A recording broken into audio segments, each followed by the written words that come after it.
10 years ago, over 1 million people were killed in Rwanda's 100-day genocide.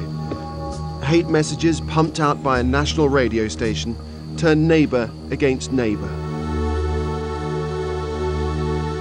One of the most devastating consequences of the slaughter today, 936,000 orphans. And the tragedy is being compounded by HIV/AIDS. Rwanda has one of the lowest literacy rates in Africa, so radio is the main medium of communication. And now we've come full circle. The immense power of radio is today spreading not poison, but messages of unity and hope. Until recently, radios were far too expensive to buy and run for those who needed them most. But now, thanks to the UK-based Free Play Foundation, over 2,000 children in Rwanda have very special radios that have been designed and built for them and cost nothing to run. An enormous amount of research was done into what would be needed to make the radios durable, robust, to play in harsh climates and conditions, in dust, heat and sand. Gashara province was one of the worst affected during the genocide, and today 50 orphans have come to collect a Lifeline radio. All have been nominated because they're looking after younger brothers and sisters. Each radio costs £35 to make and deliver to a child. I think it's time to turn the radio on. 1, 2, 3. They'll all sign a contract promising to look after their radio and to give other youngsters a chance to listen. But we actually find that people prize these radios so much, then they take such good care of them. Very few actually go missing.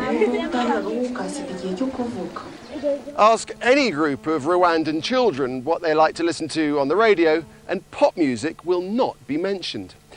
They want to hear the news. They want information on health issues and farming. But top of the list is a soap opera, written and researched right here in Rwanda. These actors are recording the latest episode of Uranana, which means hand in hand. The brainchild of UK charity Health Unlimited, the programme is filled with important health messages. The production team invites listeners to send in their comments and to help develop storylines and characters. It's as popular in Rwanda as EastEnders or The Archers in the UK. If you're in a family of children only, you may not trust the adults around you. They will often say the voice they trust is the voice on the radio. Claudine is 16. Her father was killed in the genocide and her mother died 3 years later of malaria. Soon after that, her grandmother died, forcing Claudine to drop out of school so she could look after her 2 younger sisters. She works long hours in the fields to make sure they all have enough to eat. 3 years ago, she was given a Lifeline radio. My radio's changed my life. I'm not lonely anymore, and I've learnt so much, especially about how to prevent illnesses like AIDS and malaria. The BBC's my favourite because it has so many programmes for women. What moves me the most is seeing the absolute joy of the radios with the children.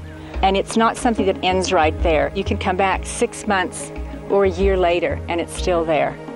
Because you know you're doing something that provides something that's so vital that's often overlooked, and that's sustained access to information and education. The Free Play Foundation is delivering radios to isolated children throughout Africa.